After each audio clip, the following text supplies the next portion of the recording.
we're talking about some neuromarketing and applying neuroscience in companies. Because sometimes we talk about neuromarketing and there are some things that we may clarify and go beyond the buzzword and see what really is. But before, let me introduce myself. My name is Xavi Sardà, as both of you spelled correctly. And I'm the founder of Neuro Business and Neuroscience and Innovation at Work. These two companies tries to apply the knowledge of neuroscience to actual companies that really need to use the knowledge about the human behavior at the workplace. In Neuro Business, we did some neurobranding, which involves several kinds of knowledge to the branding and the brand building. Customer experience, which we'll talk about it later. Neuromarketing, the main topic of the speak. Communication, because one of my business partners here, Silvia, and I, both we are joining NLP, and sometimes the use of words makes shapes our reality, and sometimes both internal mails and communication to the outside of the company are too important to just let some internship write them. Okay? And at the end, neuromanagement, because having to motivate our people and how to treat them and how to manage them. I was talking about it before with one of my colleagues at the university, that it's difficult for the people that didn't learn to manage people to learn to turn them during their work. So that's the company.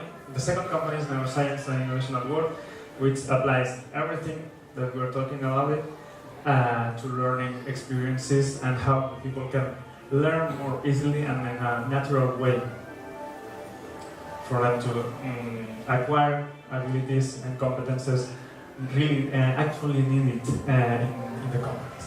So, but let's begin. Okay, we're talking about neuromarketing, and we're talking later to apply neuromarketing, which is one of the sides of the neuromarketing, and then consumer neuroscience, that it's the second half of the story. But please let me explain you some things about neuroscience. Is there anyone in the room that knows something about neuroscience? Some deeply way? No? Nothing? Okay. So please, before having any photos, please wait like for 5 minutes at least, because I'm going to present you some conflicting topics. Okay? So okay, let's go. You may have heard that we have 3 brains. We have 3 different brains, which are the result of our evolution. And these 2 brains, it's a reptilian one, which is responsible for our survivorship, the limbic one, which is responsible for our emotions and our emotional states and emotional responses, and the third one is the neocortex. And maybe someone told you that you have to talk to the limbic brain to buy something related with your emotions or your self-esteem, or you may have to talk to the reptilian brain to sell something like alarm in your houses or something similar. Okay, but this theory is not in connection with the other one, which may also you have heard, that we have 2 different brains, one from the left and one from the right. From the left we have the arithmetic processing of data, we have all the reasoning, and on the right we have all the creative, the artist. The artist within lives in the right side of the brain. So okay, but if we have heard this and we are using just a 10%, a 12% of the brain, it leaves you with not so much with the organ in your brain. That doesn't work so well. Then you solution for that. Because if you are not using it, why we are keeping it? Really? And if you want to be creative, you can just slice one half of your brain and keep the other one, and everything is okay. Yeah? Okay. And the last theory that you may have heard about our brain is that we have buttons in our brain. We have a buy button in our brain, which makes you buy everything. They introduce you the new iPhone at 1,200 euros, and you may go directly because Apple have the button in your brain. Yeah, it doesn't work that way. Okay? And we have also brains, buttons, that make us feel good. You may close your eyes and think about your safe place, and you will feel good. Or you can close your eyes, think about some trauma in your past, and you will feel bad. Okay? But these things happen, and there were people that told you about it. But there are some things that all these things have in common. Okay. That's fake news. It's a lie. Okay? If Gregory House told us something, it's that everybody lies. But these are not bad intention news. They're not. There were models that were announced like in the 1950s that were known to be false about the 1980s, but the people is still using them to sell you things. Is still using them to make you believe that you may have a button in your brain that can make you or make your customers buy something from you. And it's not true. It's simply not true. It's more complicated. You are using your brain at your whole. If you don't have any pathology, you're using the 10% of your brain. You are not wasting energy on an organ that doesn't work. Okay? What happens that you are not using your brain 10% all the time, which might be exhausting. You are not using your muscles 10% of your time. You are not using the vision 10% of your time. Sometimes you close your eyes, sometimes you sleep. Okay? But all those affirmations, all those statements were made at some point that they were believed that they were true. But they are not anymore. Neuroscience found that there are more complex ways to model our behavior. And how can help you or your companies to sell more or have more satisfied customers and workers? Okay. Introducing applied neuroscience, which is knowing something about neuroscience that may impact you and the way you behave in your workplace or even at home.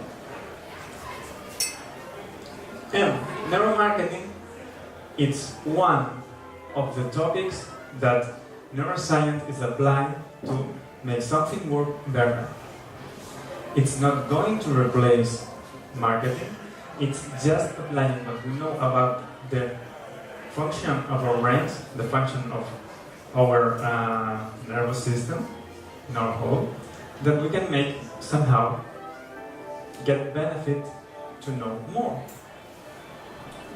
And as I was saying, you may ask how neuromarketing can help marketing. Neuromarketing is not going to replace marketing. Neuromarketing is going to complete the work of the marketing. The most known definition of marketing is the one from the marketing mix, which is product, price, placement, and promotion. But what about your customer? What about the person that has to use your product?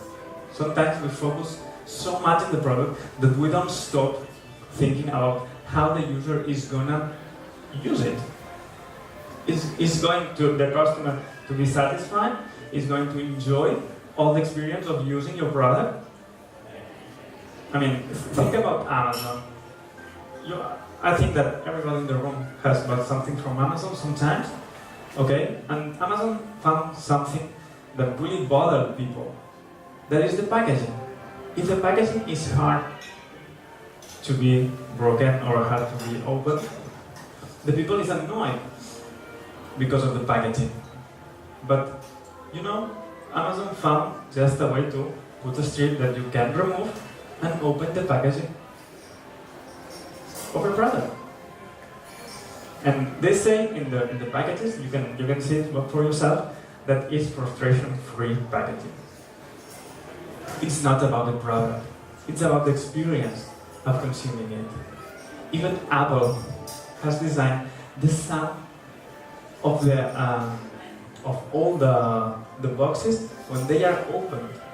It's not that they want you to be hard. They don't want to be hard, the box to be open. But this sound is designed, it's pre-designed. Even the sense of the smell when you open a box is designed. It's about the phone or the MacBook to be working properly. No, it's not. It's about the whole experience of consuming. So, do you think about the people when designing your product, how they are going to enjoy it or don't? Okay? Are you going to work on the perception? You can send something to a customer, but they are going to find it in a quite nice packaging or not. And what about the pain? What are you solving? What's the pain of the people that are buying from you? I mean, it's not a pain like the muscle pain or something similar. Okay? So it's the pain that you want to solve. If you find something that your customer is suffering about your product or your service, just try to solve it. It's not about the product, it's about the experience of the person that is buying it. Okay, but these things is where neuromarketing can improve the performance of your marketing department. Why? Because as humans, we perceive information. You now are seeing me, you are listening to me, you maybe are watching to your smartphone, maybe, okay? But you are perceiving information. And you are processing it. But you are not aware that you are processing it until I mention it, okay? And that is completely unconscious. You are breathing, you are feeling, you are waiting for the dinner to come. Okay? So, but it's completely unconscious. And it's also completely unconscious the value that you are assigning to this information. You may see the presentation and say, okay, I like it or not the design, I like the colors or not. My business partner does not like the green of the presentation, but doesn't matter. Okay, so but you are assigning some value to the information that you are perceiving. Maybe you don't like the temperature of the room. I'm sweating like a pig, but at this time, at the moment. So, okay, but you are sometimes assigning some value to the information. And this is completely unconscious. You may recall some experience from this evening, feel really good, and doesn't matter what I'm saying, you're feeling good, so you are assigning that positive emotion to the experience. And does it have something to do with me? No, it's about you recalling the experience from this evening. And it is completely unconscious. But now you're doing it, so thank you. And then it comes the analysis and the decision-making process, which is conscious. This is the place where you say, I'm in control. Yeah, you're not, because the two previous steps were unconscious. You assign a value to a product that you want to buy before making the decision process. I'm a complete nerd when it comes to buy some things, okay? I make spreadsheets for everything. I had to buy a flat like 6 years ago, and I made a spreadsheet with all the features that I wanted for my flat. And I kept it like on a regular basis. All the visits that I had more than 30 visits to flats before buying mine. Every visit has been reflected to the spreadsheet. Rooms, bathroom, kitchen, luminosity, everything. All the parameters that I have defined for my flat, my 2-bit flat, were in that spreadsheet. I even did it when buying my cell phone. I make a spreadsheet, I make all the features, and at the end I bought the worst one from the list. Yeah, I bought the worst one from the list because I have assigned something more than these parameters. But I'm keeping this spreadsheet active, don't worry. If you want to buy a smartphone, I still keep the spreadsheet, so it's perfectly okay. So, but this is an illusion. Unconsciously, you are somehow supporting your maybe already done decision, and then you behave, then you buy, then you start doing things. What happens? In market research, as I believe that someone from the room is in marketing, but in marketing research, you can measure behavior. You can measure something that the people can answer you in polls, in questionnaires. But first, they lie. They don't want to lie to you, okay? But people lie because they think that you expect to hear something from them, and they adjust their answers to your questionnaire. But do not blame them. They are just being polite somehow. Okay? And you can measure behavior. You can put 100 sensors in your stores. You may have 100 parameters being analyzed second by second, and have the best big data systems to infer what the people is going to do. And still, 80% of the product will fail the first year, and 80% of the ones that left fail the second year. It's more than 95% of products failing in the first 2 years. Why? Because we are measuring something they are not telling the truth. We are not measuring what the people perceive and the value that they are assigning. And this is where the neuromarketing can help you, can help your companies. This is the place when you can go a step forward and say, okay, I'm measuring it, and I'm planning measures to address the situation, but they are not working. Well, maybe they are not working because the people is not telling you the truth. Because the actions that the people is performing out of your offers are not in correspondence with the way they think.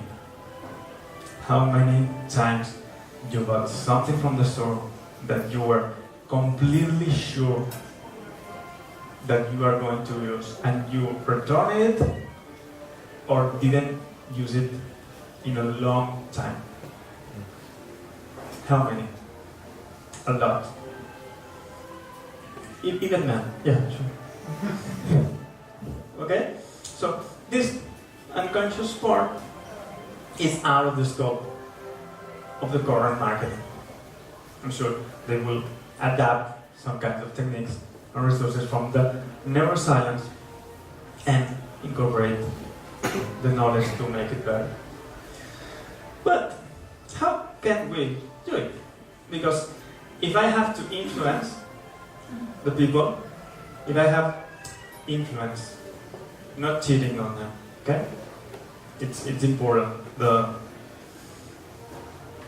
sense of the word. Okay, if you are going to influence, how can I make it? I can measure, and we are going to talk about how to measure the situation, how to measure this value, how to measure the response of the people when perceiving or living an experience. But we can borrow some knowledge from neuroscience and cognitive psychology to try to make it better. And that we are going to talk about. First, about measuring things. How you measure the experience of the people. How did you do it in the past? You may have some questionnaires, you may have some poll, you have made some the buttons of the airport. You may have seen it. The buttons of the airport is your experience today. How was your experience today? Okay, or even in IKEA or something similar. Okay, but we can measure what the people think. Okay? And let me clarify. We are not going to know what you are thinking about, but we can know how are you feeling about that particular product or about that particular experience. And how we do it with neurotechnology, which gives us information about how your brain is working, how your waves on your brain are being populated, eye tracking, where are you looking at? This technology is quite older, so maybe 20 or 25 years ago they were already working in the eye tracking. How your heart is performing at the time. You know, it's something, if you are scared or you really, really like something, your heart rate is pumped and you speed up your heart rate, you speed up your breathing.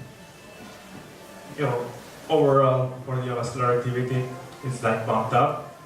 And you have also a little differences in the sudoration, in the sweating of your hands, that makes that the electricity from one finger to the other changes. But let us talk about the brain waves. It's the most interesting for me. Okay, with these portable EEGs, which measure your brain, we can measure how your brain are working. In fact, one of the companies that I mentioned that I founded recently is working also with a program of cognitive enhancing program. We may measure how your brain is working and telling you if when performing a certain activity, it's performing at your best. Because if you are performing at your best, you may have seen some improvement on the long term, which helps reduce diseases like Alzheimer, dementia, and so on. Okay? And that enables us to do so. Why? Because we can measure which part of the brain is being more active, at what frequency your brain waves are working at some point at time. Okay? And combined with this particular device, which measures the changes of the conductivity of the imbalance between your fingers, tell us if your emotion is positive or negative. And if the degree of activation is positive or negative, which leads us to say, okay, you maybe are bored, you maybe are angry, but maybe you're feeling blissful, maybe you're happy, maybe you are just relaxed. Okay, but with these two different devices, we can measure it, and we can measure it quite well. And combining to know what are you feeling and what is the intensity that you are feeling regarding certain products or regarding certain activities, combined with the eye tracking, we can know how are you feeling and what are you watching. The image in the slide tells us that someone noticed the difference from one image to another. I know it's quite distant from you, but no?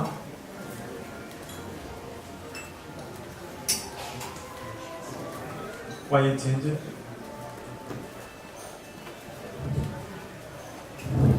It's only because of the position of the eye of the model. If the model isn't watching the product, the people doesn't focus on the product at all. If the model is looking at the product, the people will focus more in the product and more in the slogan or the tagline. This small change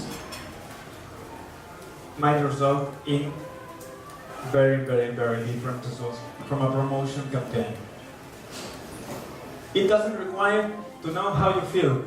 Maybe the people is looking at the product because they are angry. Maybe they dislike the model. We don't know it. But we know that just with this slight change, the focus of the people watching the advertisement changes. Oof. It's too little for you to relate. Okay, now it's the keeping it. Okay, and it is connected to the scarcity error. Having something that it is not so common doesn't make it better. We do it with gold, we do it with smartphones, we do it with cars, we do it even with flats, houses, or wherever. Having such a small quantity of something doesn't make that something good. You may have something very little of a dish on your plate, but if it's not good, it won't be better because there are such a small piece of it. But if I'm going to tell you that it would cost you like 10,000 euros to have it and give you a rebate, you will increase the sensation of the value of this teeny piece. And also related with the sunk cost fallacy. Did you ever have a project where did you spend so much time that getting away from that project is feeling painful? Some relationship that you kept for so long that just thinking about leaving it makes you suffer, but not because of the relationship itself, because of the effort that you put in that project, the effort you put in that relationship or that job. That's the sunk cost fallacy. This assignment of value to this project, to this relationship, to this work, it's not logical. Your brain is telling you some more lies. But it's not all the lies that the brain is telling you, because we have some more. Well, there are like 150 biases. I'm not going to explain you all of them, okay? I'm just having such a few more, because I think they're quite interesting for you. The survivorship bias is regarding of, for example, reading books about people that succeeded. You may have read some books about Jeff Bezos, or Larry Page, Richard Branson, people that started with nothing and they did like an empire from it. But you are not reading books about the people that failed the process. I mean, you are not reading a book about me, you are just listening to me. and I really tried hard to have a company. I have gone bankrupt 3 times, and there are still people that want to partner with me to do business. But I really gone bankrupt 3 times. I haven't read about it. But the people that succeeded, it seems like, wow, if he did it, I can do it. If somebody make it to the first flag of Barcelona, I can do it. If somebody is having like a multi-billionaire business from the scratch, I can do it. Yeah, sure, you can do it. But a lot of people fail in the process, and you are not reading books about them. So, yes, it's possible that some people got it perfect, but it doesn't mean that you are going to succeed in the same journey. And very tied up to this one, we have the confirmation bias. The confirmation bias is the one that you experience when your friend comes to you and say, "Do you think that my new car is the best?" And you have to say yes, because if you say no, he will unfriend you, she or he will unfriend you, or you will just dismiss. He will just dismiss the information and going to ask another person. And they will ask as many persons as needed to get the answer that he or she wants. Is that project going well? No, I don't think so. Okay, I'm going to ask another person. I'm not going to review the project expectation. I'm going to ask another person. Okay? Did you like my dinner? No? Okay, I'm going to find another person to ask it. Okay? Just because you believe in something doesn't make it right. You don't have to be right all the time. When you get a no, when you have a different opinion from the outside, consider it.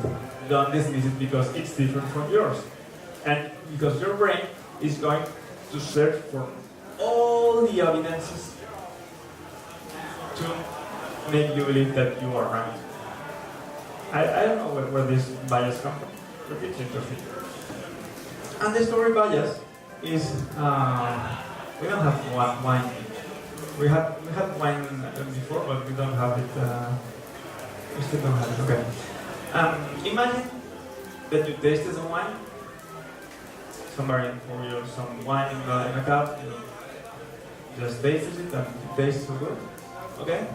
But imagine the same situation, the same wine, but the person that are pouring the wine into your cup start to tell you about the story of this wine.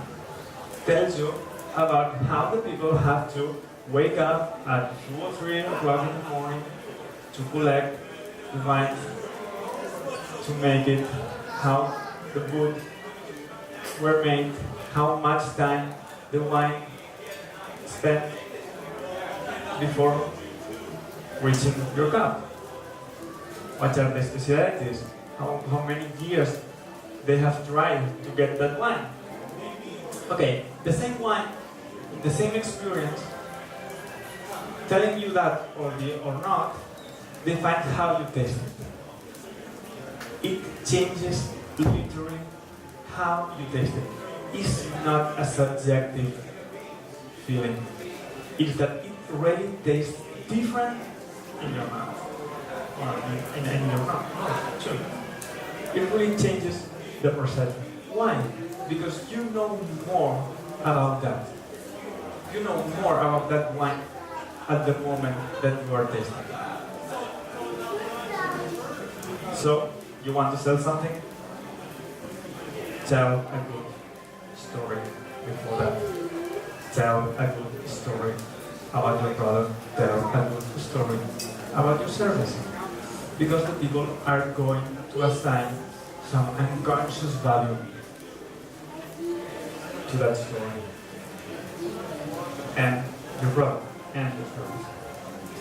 And I'm right about the ending of the somebody is crying at the end of the room. So the two of the three last biases are the halo effect. Okay, what does George Clooney know about coffee? Nothing. What does Rafa Nadal know about cars? What famous singer had to know about shampoos? Nothing. Okay? Being handsome, being beautiful, being good at sports, being good at singing doesn't make you an authority to tell the people what to buy.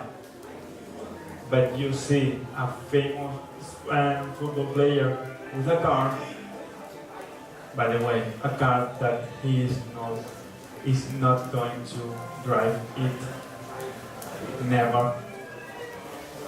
Okay, and you say, okay, if this with that brand, the brand should be cool because he is cool. Well, no, it's not. It's the halo effect. You can fight it. You can ask yourself why in the earth you have a people with a white coat making an advertisement of, I don't know, toothpaste. Why in the earth you want to have a person with in a lab making an advertisement about cosmetics? It doesn't have any sense. But the other effect tells you that this is good. I'm going to buy it. Okay. And well, the story was that I told. And for the last bias of all, I don't know how many dishes you have to choose between at this dinner, but when you have too much choices, you can be paralyzed. Your brain is ready to take a very limited number of choices. You have 3, 4 choices of the different of the same topic. It's okay. When you have 21, it's very, very difficult. If you go to the supermarket and you have in front of you like 20 different jams, fruit jams in front of you, you may end going to the cashier with no jam in your cart. But if in the same supermarket there are just 2 different choices of jam, you might end well with some jam in your cart. And you can also apply it to your customers, to your users, to your employees, to your partners. Don't make them choose between 20 different alternatives. Just stick with the fundamental ones and make it easier for them to choose between the different alternatives. Don't put it in front of 20, 15 different choices. It's so hard.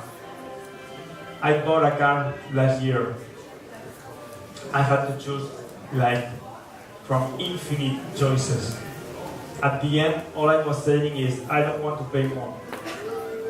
You want the painting with nothing? I don't know. With that? No, I don't want to pay more.